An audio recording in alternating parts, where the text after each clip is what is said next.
All right.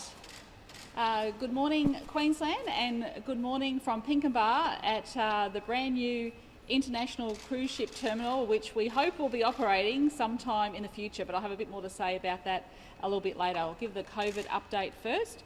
So we have two new cases. One is a local community case linked to the Sunnybank cluster, but they have been in home quarantine, so we are not worried about that at all. But as you can see, they're still coming through even at this late stage, and one overseas person in hotel quarantine. So we've done 13,899 tests in the past 24 hours. So once again, thank you Queensland for coming out and getting tested. 24,229 vaccines were done by Queensland Health yesterday. So we now have 61.53% of Queenslanders, eligible Queenslanders, have had their first dose, and 42.78% are now fully vaccinated, which is excellent.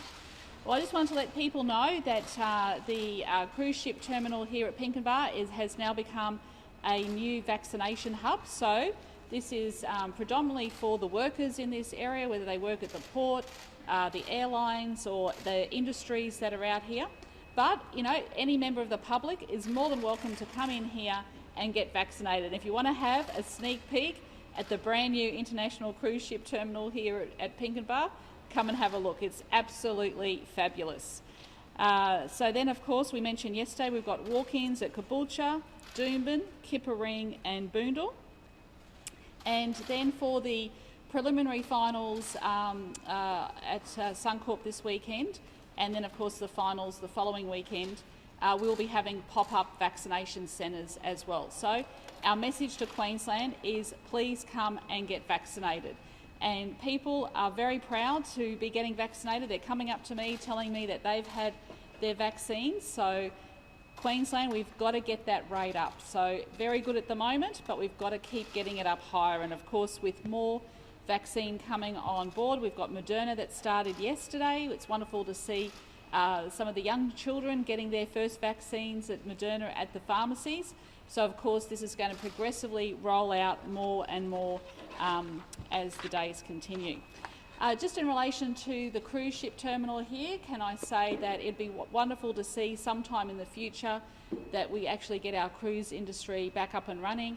What I'd like to see, and we're going to work on this, is to have a plan where we could perhaps start seeing some Queensland-based small cruises, and I think that would be wonderful for Queenslanders to experience that additional tourism product. So we'll be working with the industry to see how we can progress that. We'll be talking about that. I'll put that to National Cabinet as well.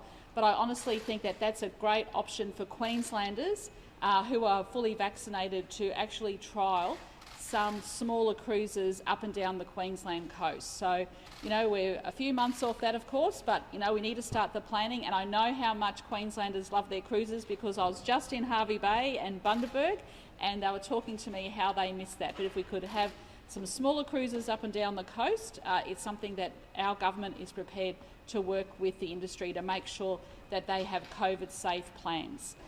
Finally, just wanted to say a big thank you to the NRL that are offering some tickets across the board as a big thank you to Queenslanders.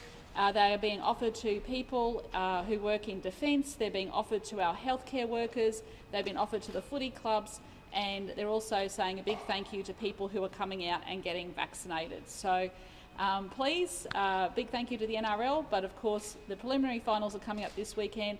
Get vaccinated, and if you're going to the footy and you haven't been vaccinated, there's going to be a pop-up clinic there for you.